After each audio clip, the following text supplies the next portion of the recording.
এর আগে আমি কোনো হিন্দু নববর্ষটাকে জানতাম, কিন্তু এই পয়লা বৈশাখের মতো বা নিউ ইয়ার্স ডের মতো হিন্দু নববর্ষ আমরা একটা পালনের জন্য সবাই মিলে একত্রিত হয়েছি। রক্তিমদা সাংবাদিক মানুষ, উনিও যদি আমায় স্মরণ করিয়ে দেন যে এরকম কতগুলো অনুষ্ঠানে উনি গেছেন, অনুষ্ঠানে আপনাদের এখানে হয়ে থাকতে পারে, কিন্তু প্রায় পশ্চিমবঙ্গে এটা আপনারা বিরল একটি সূচনা করেছেন, যার জন্য আপনারা ধন্যবাদ অর্হ। এবং এটি আমাদের সকলের জানা উচিত যে এই সময়কালটি, চৈত্র মাসের এই সময়কালটিকে, চৈত্র মাসের নবরাত্রির যে সময়কালটি এবং আমাদের বাংলা নববর্ষ যেটি কিছুদিন পর পালিত হবে, এই সময়কালটির ইতিহাসটি আমাদের জানা উচিত। আমার পূর্ববর্তী বক্তা এই নিয়ে বেশ অনেকক্ষণ বলেছেন, আমি এটা নিয়ে দীর্ঘ বক্তৃতা করবো না। আমি সুব্রতদাকেও বলেছিলাম যে যে বিষয়ে একজন উত্থাপন করবেন, বারবার সে বিষয়ে সবাই উত্থাপন করলে সেটা বক্তার ধৈর্যের পরীক্ষার চেয়ে শ্রোতার ধৈর্যের বেশি পরীক্ষা নেওয়া হয়। সেই ক্ষেত্রে একটা বলছি, এই যে উনি যে বিভিন্ন রকম ক্যালেন্ডার বললেন না, যেটা ভাবুন বিশ্বে অ্যাকসেপ্টেড হয়েছে বা হচ্ছে প্রচলিত কেন, এটা আপনার সাম্রাজ্যবাদের সঙ্গে গেছে। ব্রিটিশ সাম্রাজ্যবাদ যখন বিশ্বে তার প্রসার ঘটিয়েছে, তার সঙ্গে সঙ্গে ইংলিশ ক্যালেন্ডারটাও সার্বজনীন হয়ে গেছে। তাই জন্য আমরা যখন বলি না মাতৃভাষা, আমাদের নিজেদের ক্যালেন্ডার, এই যে জায়গাগুলোর সঙ্গে অর্থনীতি অত্যন্ত ভাবে যুক্ত। আপনি অর্থনৈতিক ভাবে দুর্বল থাকলে ভাবুন, বাড়িতে যে কাজ করে সে খুব নীতি পরায়ণ, আর যার বাড়িতে কাজ করে সে অত্যন্ত দুর্নীতি পরায়ণ। সেই কাজ করে যে সে যদি নীতি কথা ওই মালিক যে দুর্নীতি পরায়ণ তাকে বলে, সে কি শুনবে? খুব বুকে হাত দিয়ে বলুন তো, শুনবে? শুনবে না। বলবে তুমি কে যে আমায় শেখাচ্ছ? আমাদের দশা হয়েছে তাই। ওই যে উনি বললেন না যে $5 ট্রিলিয়ন স্বপ্ন দেখছি, এখন আমরা $4.3 ট্রিলিয়ন আশেপাশে আছি। চোখ বুঝে ভাবুন, আজ থেকে প্রায় বহু বছর আগে, 75 বছর আগে তো বটেই, $45 ট্রিলিয়ন ব্রিটিশ আমাদের দেশ থেকে লুট করে নিয়ে চলে গেছে। আমরা $5 ট্রিলিয়ন স্বপ্ন দেখছি, $45 ট্রিলিয়ন তার চেয়ে অনেক গুণ বেশি লুট করে নিয়ে চলে গেছে। অবস্থাটা হচ্ছে, আপনার হাতে আর্থিক ক্ষমতা না থাকলে না আপনি শত নীতি কথা বলুন, বিশ্ব যেটা শুনবে না। এখন ভারতবর্ষের কথা শুনছে, আর্থিকভাবে ভারতবর্ষে একটু এগিয়ে আসতে বলে, আরো যত এগিয়ে আসবে আরো শুনবে। তাই আমাদের আর্থিকভাবে শক্তিশালী হতেই হবে, এর কোনো দ্বিতীয় পথ নেই। কারণ আমরা ধনতন্ত্রের যুগে বাস করি, বিশ্বাস করি, বিশ্বাস না করি, স্বীকার করি, স্বীকার না করি, পছন্দ হোক, ঘোর অপছন্দ, believe in the age of capitalism. যার হাতে অর্থ আছে না, সে সবসময় দণ্ডটা ঘোরায়, আর যার হাতে সেটা নেই তাকে পছন্দ হোক অপছন্দ হোক তা মেনে নিতে হয়। তাই আর্থিকভাবে যদি আমরা শক্তিশালী না হই না, আমাদের এই যে সম্পদশালী দৃষ্টি, এটাকে আমরা বিশ্বের মাঝে যে ক্যাটার করব, সেই শক্তিটা অর্জন করতে হবে আমাদের। এটা প্রথম। দ্বিতীয়, এই যে ক্যালেন্ডার আর ভাষা, ভাবুন এই ক্যালেন্ডার আর ভাষাটা, ব্রিটিশ তার ক্যালেন্ডার আর ভাষাটা তার রাজত্বের সঙ্গে সঙ্গে পৃথিবীতে ছড়িয়ে দিয়েছে। যদি বিশ্বজুড়ে ব্রিটিশ সাম্রাজ্য না থাকতো, তাহলে ইংলিশ ল্যাঙ্গুয়েজটাও ইন্টারন্যাশনাল লিঙ্ক ল্যাঙ্গুয়েজ হতো না, আর এই ব্রিটিশ ক্যালেন্ডারটাও সারা পৃথিবীতে অ্যাকসেপ্টেড হতো না।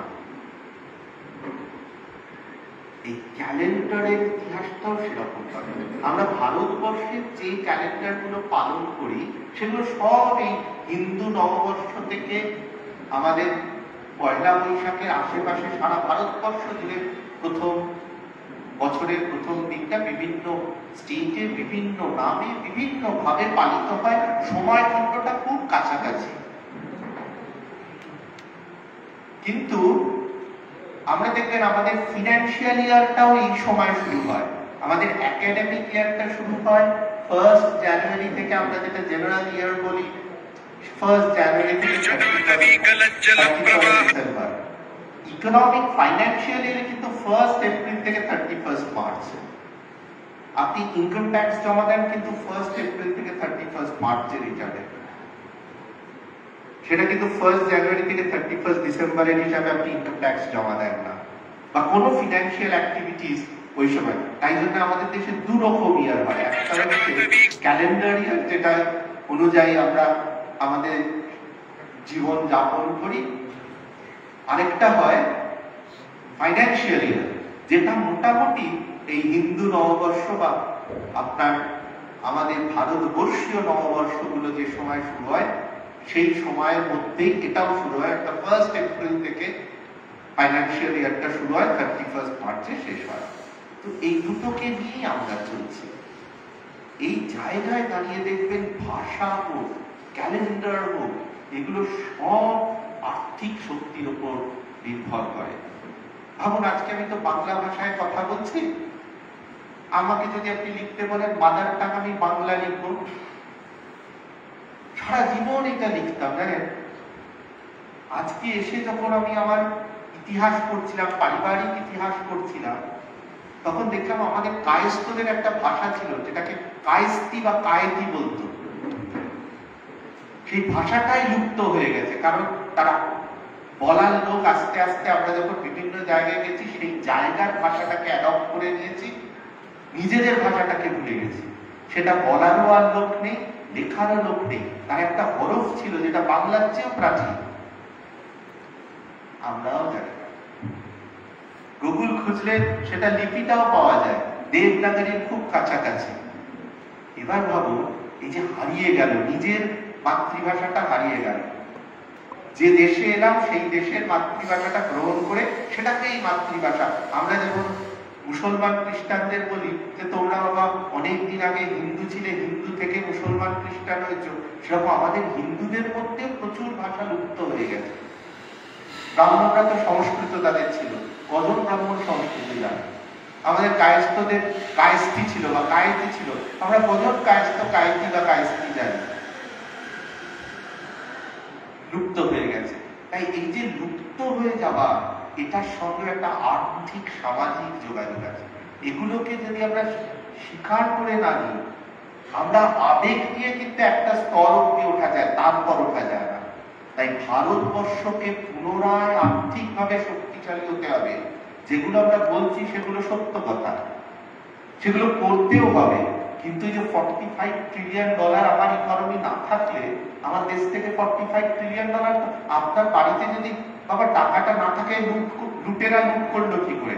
আপনার তাহলে ভারতবর্ষে $45 ট্রিলিয়ন সম্পদ সাহেবরা লুট করে নিয়ে গেছে তাদের দীর্ঘ রাজত্বকালে। তাহলে আপনার দেশে সেই সম্পদটা ছিল, তাই লুট করে নিয়ে গেছে। আজকে যদি তাকে বলেন যতশো বছরে বাবা লুট করেছো, ততশো বছরে ফেরত দাও, তো সে দেবে না। $45 ট্রিলিয়ন তো ছেড়ে দিন, কোহিনূরটাও ফেরত দেয়নি আগে, বলে ওটা আমাদের গিফট করেছিল, কারণ আমরা পেতাম। ভাবুন, যখন না এই সাহেবরা বলে ভারতবর্ষ থেকে টাকা পেতাম, হাসি পায়, কারণ আমরা তাদের ডেকে আনিনি, তারা আমাদের থেকে লুট করে নিয়ে গেছে। আর মোগল, পাঠান, আফগান যখন বলে ভারতবর্ষে আমাদের সম্পত্তি ছিল, তখন আমার কি পায় যে তারাও এসেছে, তাদের এখানে 1 ইঞ্চি জমিও ছিল না। তারা এসেছে, দখল করেছে, রাজত্ব করেছে, নিজের জমি করে দখল নিয়ে নিয়েছে। মোগল বলুন, পাঠান বলুন, আফগান বলুন, ইংরেজ বলুন, সবাই এসছে এদেশে লুট করতে, এবং লুট করে তারা নিয়েছে। এইবার ব্যাপার হলো, তারপর কি ব্যাপারটা জানেন তো কিরকম? ভূত এসে পণ্ড করলো। তারপর যখন ইতিহাস লেখা হলো, তখন তো যদি লিখতে হয় ভূত এসে পণ্ড করেছে, তাহলে তো ভূতকে সবাই খুঁজে বেড়াবে। তখন ভূত কিছু ভূতুরে ঐতিহাসিক জোগাড় করলো, যারা লিখবে না না ভূত ভালো ছিল, ভূতই এসে সব করেছিল, ভূতের আগে কিছু ছিল না। তাই জন্য কিছু ঐতিহাসিক জোগাড় করা হলো, তারা বলল ব্রিটিশও এসছে, মোগলও এসছে, আর্যরাও এসছে, ওরাও এসছে। সবই যদি এসছে বলে নিজেদের আশাটা অনেকটা ডাইলিউট হয়ে যায়। তাই জন্য ইতিহাস থেকে লেখা হলো তারাও এসছে। কোন প্রাইমারি সোর্স নেই, কিচ্ছু নেই। আলিগড় স্কুল অফ হিস্টোরিয়ানরা লিখে গেলেন যে আর্যরা এসছে। রমেশচন্দ্র মজুমদার, যদুনাথ সরকার থেকে শুরু করে যারা ন্যাশনালিস্ট স্কুল অফ হিস্টোরিয়ান, তারা কেউ এই কথা স্বীকার করেন, কেউ তাদের ইতিহাস বইগুলোকে সরিয়ে দেওয়া হবে। এই জিনিস চলল। তাই আমাদের যেটা হতে হবে সেটা শক্তিশালী আর্থিক রাষ্ট্র হতে হবে, শক্তিশালী সামরিক রাষ্ট্র হতে হবে। এই দুটো না হলে আমাদের কৃষ্টি সংস্কৃতি কি নিয়ে, আপনি ভাবুন তো, এত বড় ঘটনা ঘটে গেল বাংলাদেশে, আমাদের অপেক্ষা করতে হলো ট্রাম্প আসা পর্যন্ত, কারণ that is the centre of power. তার সমর্থন কি দরকার? এটা যখন আপনার আশেপাশের দেশ জানে, তখন আপনার সঙ্গে সে সেভাবেই ব্যবহার করে। ভারতবর্ষের চারপাশে ছোট ছোট রাষ্ট্রগুলো ভারতবর্ষকে ভেঙে যে তৈরি করা হয়েছিল, সেটা ভারতবর্ষকে সবসময় বিরক্ত করার জন্য। ভারতবর্ষে একটা অদ্ভুত জিনিস দেখবেন, যখনই কেউ ধর্মান্তরিত হয় তার পিতৃপূর্বপুরুষও সে বদলে দেয়। সে বলে আমি মধ্যপ্রাচ্য থেকে এসেছিলাম, বাইরে থেকে এসেছিলাম। আরে বাবা, জিন্নার ঠাকুরটাও হিন্দু ছিল।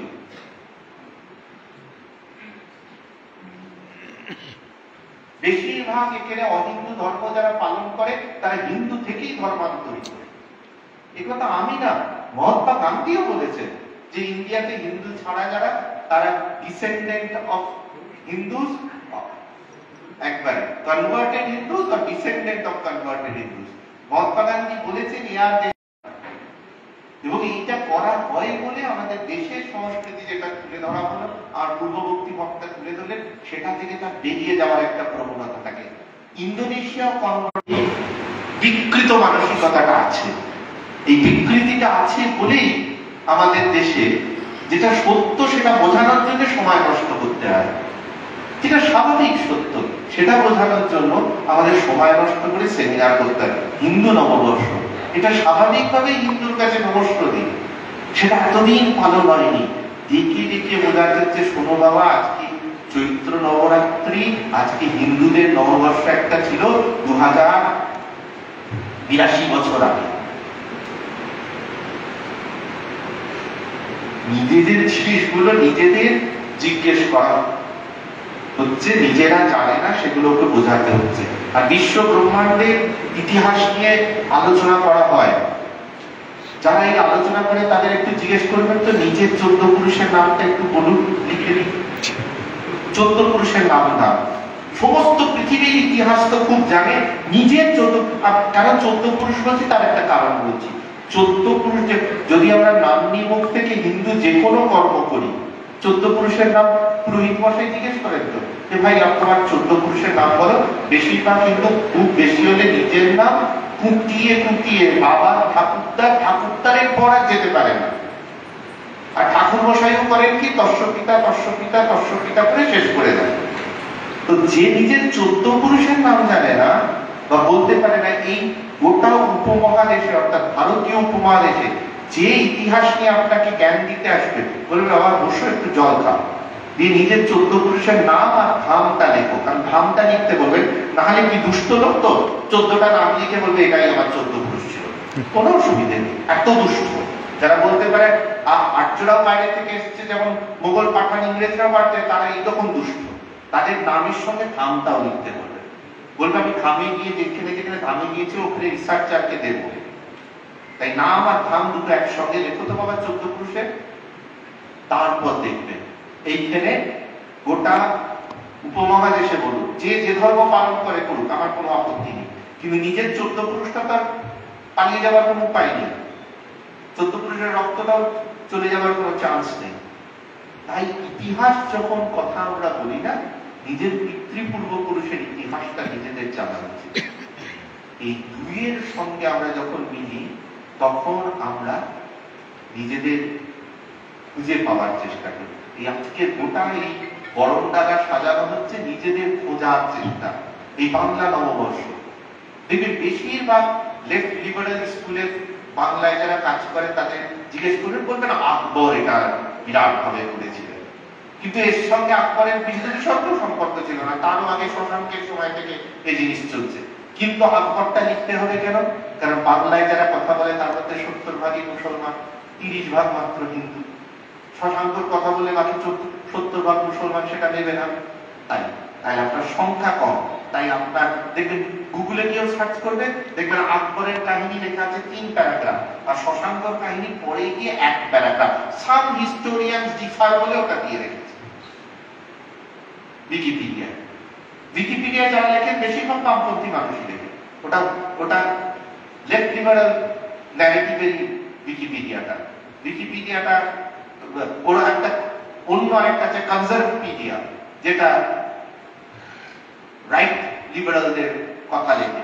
উইকিপিডিয়াতে ওরাও লিখতে বাধ্য হচ্ছে যে শশাঙ্কের একটা যোগাযোগ আছে, কিন্তু ছোট্ট করে কোণের দিকে ওই কাগজে যে খবরটা দিতে হবে কিন্তু দিতে ইচ্ছে নেই, সেটা 5 পাতায় 5 কলমে দেওয়া হয়। সেই রকম জানেন নিশ্চয়ই উনি যেটা দেওয়ার ইচ্ছে নেই কিন্তু দিতে হবে, ব্ল্যাক আউট করা যাবে না, 5 পাতায় 5 কলমে কোণে কই আমরা তো ব্ল্যাক আউট করে লিখেছি, কারণ চোখে পড়বে না। তো এই যে গোটা এখন জ্ঞান সাধনা হচ্ছে না, যেটা হচ্ছে ন্যারেটিভ বিল্ডিং। যুদ্ধে যেমন আপনি অস্ত্র তৈরি শান দিয়ে রাখেন না, এর দেশ ওর দেশ তার দেশ থেকে অস্ত্র কিনে আপনি শান দিয়ে রাখছেন, সাজিয়ে রাখছেন ওই অস্ত্র দেখে, যাতে শত্রুপক্ষ ভয় পেয়ে আপনাকে আক্রমণ না করে। পৃথিবীর সবাই জানে যে কনভেনশনাল ওয়ারের দিন চলে গেছে, করলে পৃথিবী ধ্বংস হয়ে যাবে, কিন্তু ওটাকে সাজিয়ে রাখতে হবে। সাজিয়ে রাখতে হবে কেন? ওটা দেখে উৎপাত ভয় করে, সে ঢুকতে পারবে না। বাড়ির সামনে সিকিউরিটির হাতে বন্দুক দিয়ে রাখা, সে বন্দুক চালাতে তার প্রায় হয়ই না, কিন্তু দিয়ে রাখা মানে ওই সিকিউরিটি আছে। সেই রকম আপনার এই গোটা জিনিসটা থেকে, এই যে জ্ঞান সাধনা থেকে আপনাকে বার করে দিয়েছে, বার করে কি যা কিছু আপনাকে ফিড করা হচ্ছে ন্যারেটিভ বিল্ডিং এর জন্য। এই ন্যারেটিভ বিল্ডিংটা পুরোপুরি পলিটিক্যাল, এর মধ্যে বিদ্যা সারস্বত সাধনা বিন্দু বিসর্গ নেই। সারস্বত সাধনা একটা অন্য জিনিস, আপনাকে শান্তির দিকে নিয়ে যাবে, আপনাকে নির্বিকল্প সমাধির দিকে নিয়ে যাবে। সারস্বত সাধনা সেটা ভারতবর্ষেই ছিল। আর এই যে পশ্চিম থেকে সেই যে পাঠ শুরু হয়েছে, হচ্ছে ন্যারেটিভ বিল্ডিং। ইতিহাস এমন ভাবে লেখো, এমন ন্যারেটিভে লেখো যাতে আমি যাকে পছন্দ করি সেই দল জিতবে, সেই দলের রাজশক্তি সমর্থন পাবে, সেই দলের রাজশক্তি সমর্থন চালাবে, এইভাবে লেখো।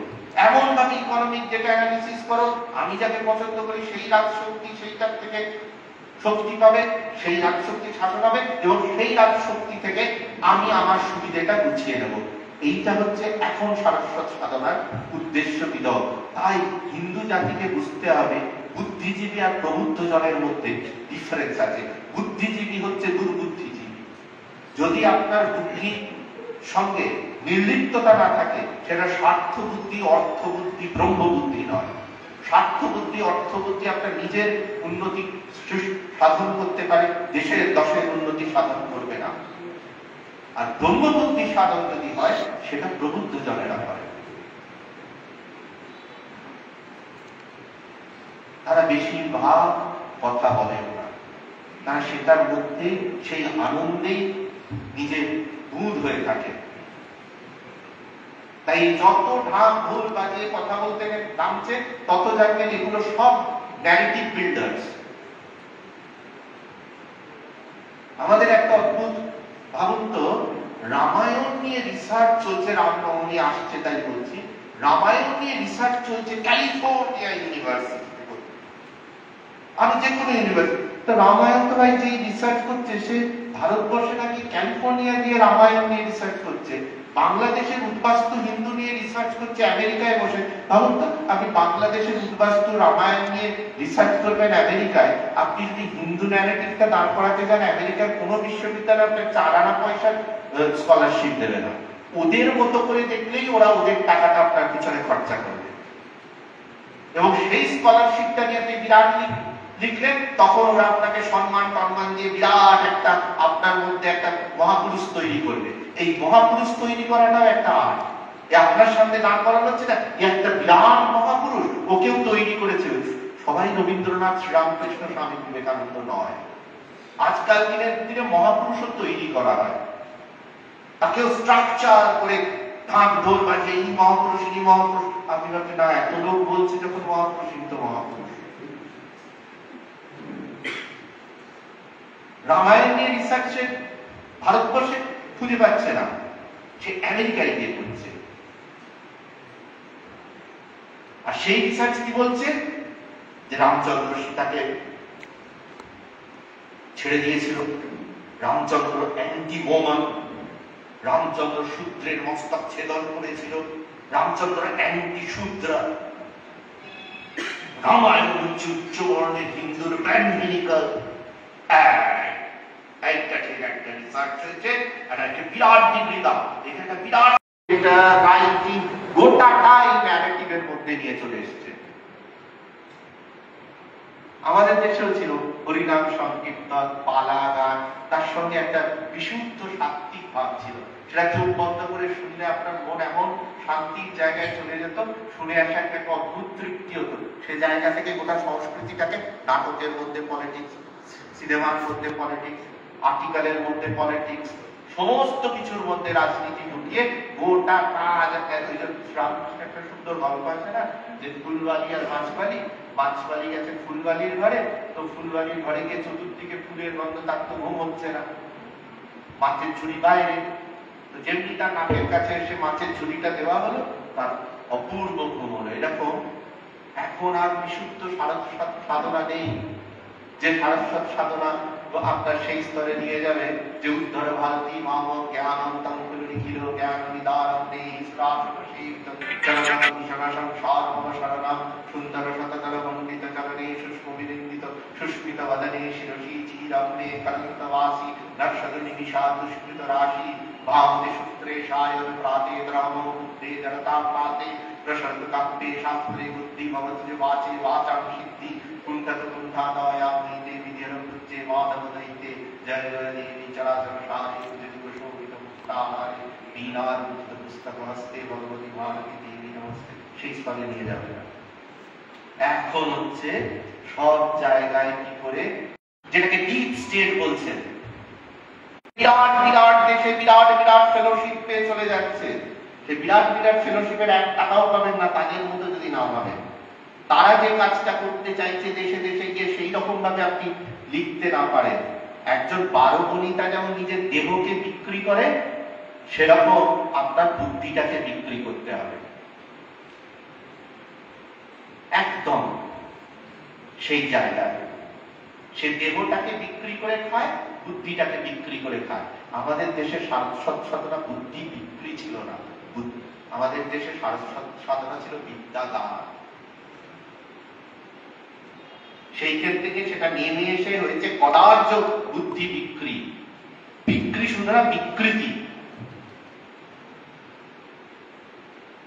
তাই এখান থেকে বেরোতে গেলে আমাদের নিজেদের আর্থিক শক্তি দরকার। এখান থেকে বেরোতে গেলে আমাদের সংস্কৃতিটা এইভাবে নিজেদের ঘরে ঘরে চেনা দরকার।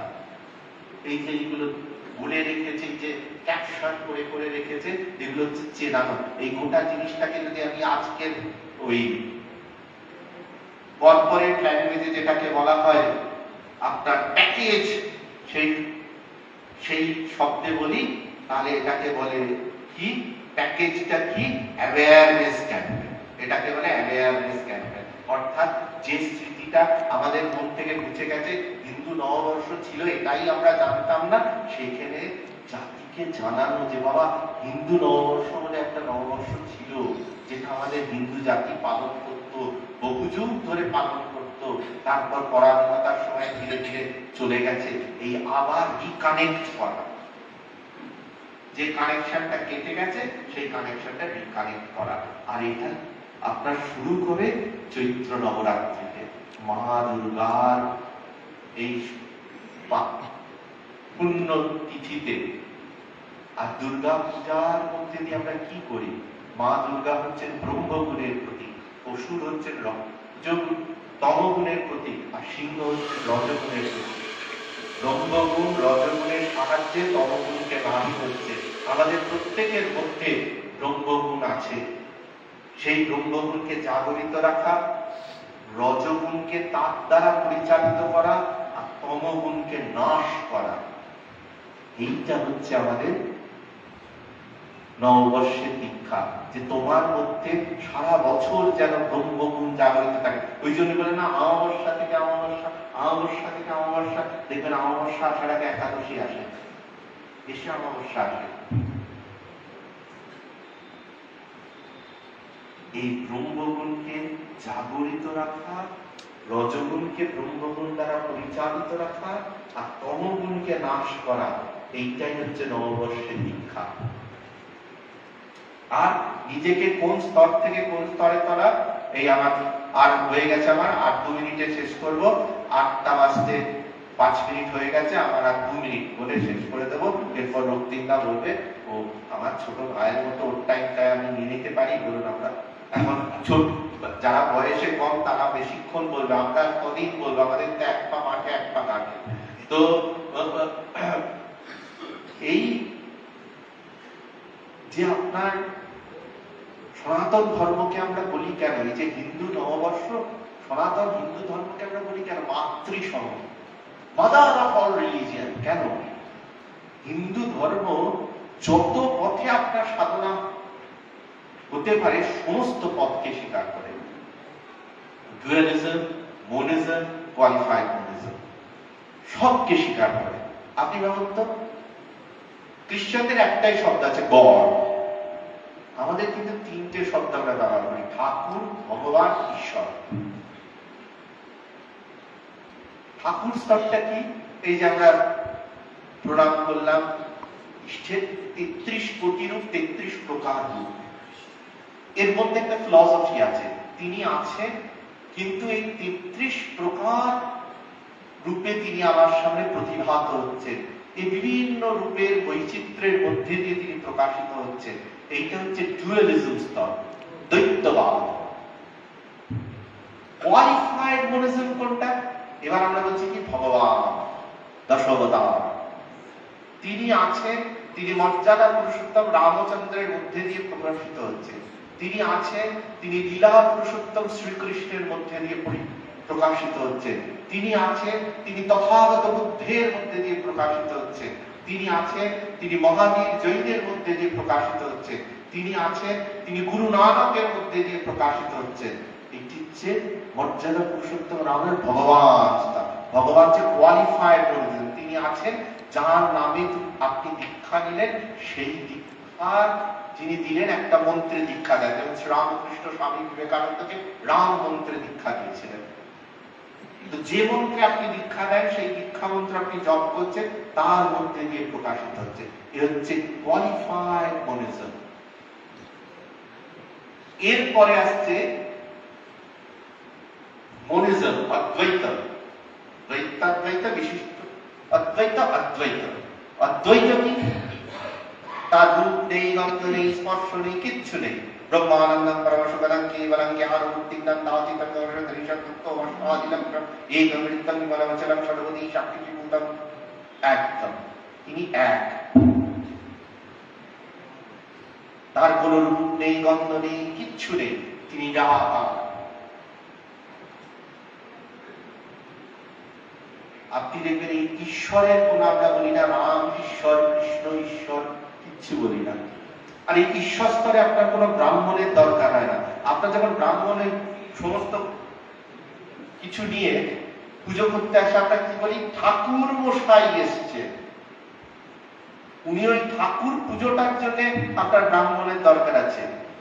আপনি যখন ওখান থেকে কোয়ালিফাইড মোনিজমে উঠলেন, আপনার যখন দীক্ষা নিয়ে জপ করলেন, তখন কিন্তু আর ঠাকুর মশাইয়ের দরকার নেই, তখন গুরু, যে গুরুর কাছে দীক্ষা নিলেন, গুরু মন্ত্র দিল, তখন আর আপনার ব্রাহ্মণ ডাকতে হচ্ছে না। ঈশ্বর, তখন কিন্তু কোনো ব্রাহ্মণ ডাকতে হচ্ছে না। আপনি যা ধ্যান করছেন আর অখণ্ড ব্রহ্মাণ্ডের কথা বলছেন, তখন কোনো ব্রাহ্মণ, ওই ব্রাহ্মণের প্রিসক্রাফটটা কিন্তু ওই ডুয়ালিজম স্তরেই সীমাবদ্ধ। এই যে যখন বলে না যে আমাদের এসে বলে সমস্ত ব্রাহ্মণকে বলে, শোনো, হিন্দু ধর্ম হচ্ছে ব্রাহ্মণিজম। আমাদের শাস্ত্রে কোথাও ব্রাহ্মণিজম শব্দ নেই। না হিন্দু পতিত হবে, পতিত হিন্দু, দলিত হিন্দু বলে কিচ্ছু হয় না। কোন, আচ্ছা, যে হিন্দু নিজের গোত্রে ঋষির নাম নিচ্ছে তাকে আমি পতিত দলিত বলি কি করে বলুন তো? আপনি একটা হিন্দু পৃথিবীতে পাবেন যাকে পুজো দেওয়ার সময় আপনি তাকে জিজ্ঞেস করবেন, বাবা তোমার গোত্র বলো, সে একটা ঋষির নাম বলবে। তাকে যদি আপনি বলেন তুমি পতিত, তুমি দলিত, তাহলে আপনি ওই ঋষিকে গালমন্দ করছেন। এবার ভাবুন আপনি কাকে গালমন্দ করছেন। ব্রাহ্মণ যারা চ্যাটার্জি তারা কাশ্যপ গোত্র, চট্টোপাধ্যায়। নমসূত্রের মধ্যে কাশ্যপ গোত্র আছে, তাহলে আপনি কাশ্যপ মুনিকে গালাগালি করছেন। তিনি ব্রাহ্মণের ক্ষেত্রে তিনি উচ্চ, আর তিনি সেই কাশ্যপ নমসূত্রের ক্ষেত্রে নিম্ন হতে পারে? এই প্রলাপের কোন অর্থ আছে? মনুসংহিতা বলছে নমশূদ্র, নম ব্রাহ্মণায় নম, নমশূদ্রায় নম।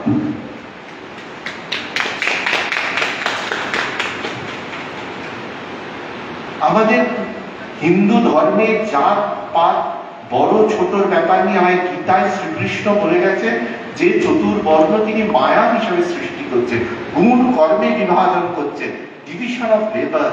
সেখানে আমাদের কোনো, আমরা একজন হিন্দু আরেকজন হিন্দুর পর নই, আমরা একজন হিন্দু আরেকজন হিন্দুর ভাই, আমরা কেউ কারোর পর নই।